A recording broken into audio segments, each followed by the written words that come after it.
I started this year with the goal of becoming the first Indian Miss Utah. But this is my first year competing, and I knew absolutely nothing about pageants, so here's all the things that I would do differently. Pageants usually start off with some type of opening number, and this isn't scored. And even though it's not scored, it is your first impression, and I wish I took it more seriously.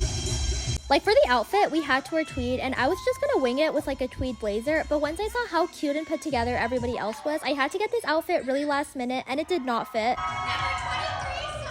Next category is onstage question, which is technically worth 10%. However, a lot of people say that this is the most difficult category, and it definitely leaves a strong impression, especially on the audience. How do we protect people from harmful things found on the internet? As a social media influencer, I recognize the power of the internet and the power of online communities. A lot of incredible movements, like the It Gets Better movement, which was for LGBT youth, were a way for them to find community at a time where it was dangerous for them to speak out. If I could go back, I would tell myself to shut up and to actually answer the question because I just keep on rambling. We need to ensure that in all K-12 schools, we have curricula that's up to date and relevant and tackling these issues in a manner that's not reactive, but proactive. And if you thought that was the end, no, I continue talking. Attention spans are deteriorating and children are struggling, but there's not enough being done. That's why I have a multi-pronged approach with legislative, corporate, and community action. For fitness, this is my least favorite category. I feel like it's when I'm the most vulnerable, but I'm so glad that I went with the shorter sports bra. I feel like it's way more flattering. However, my walking and posing, it definitely still looks a little bit awkward. For my talent, I did an Indian fusion dance, and I would not change a single thing. Like, of course, I wish I did more Armandi and that my mudras were stiffer, but like, overall, I loved it.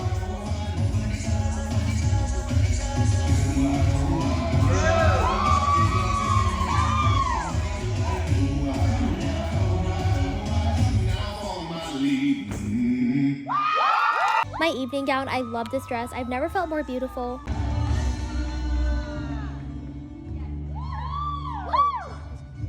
My arms look a little stiff, and I think my posing could definitely improve. And I also had some people tell me that the dress is kind of stiff and doesn't quite move like a pageant gown, which is hard for me because this is not a traditional pageant gown and I don't want it to be. But at the same time, I want something that's gonna look good on stage. Now the cape, it's actually called a dupatta, and I know people either love it or hate it. But what we can all agree on is that me lifting my arms up this high was absolutely terrible. I look like a bird. Okay, I know this whole video is me making fun of myself, but in reality, I think it's actually a good thing that I've learned so much and that I can see places to improve. And while there's a lot of things I wish I could change, competing is not one of them. My journey is not over yet, and in January, I have the chance to become the first Indian Miss Utah volunteer.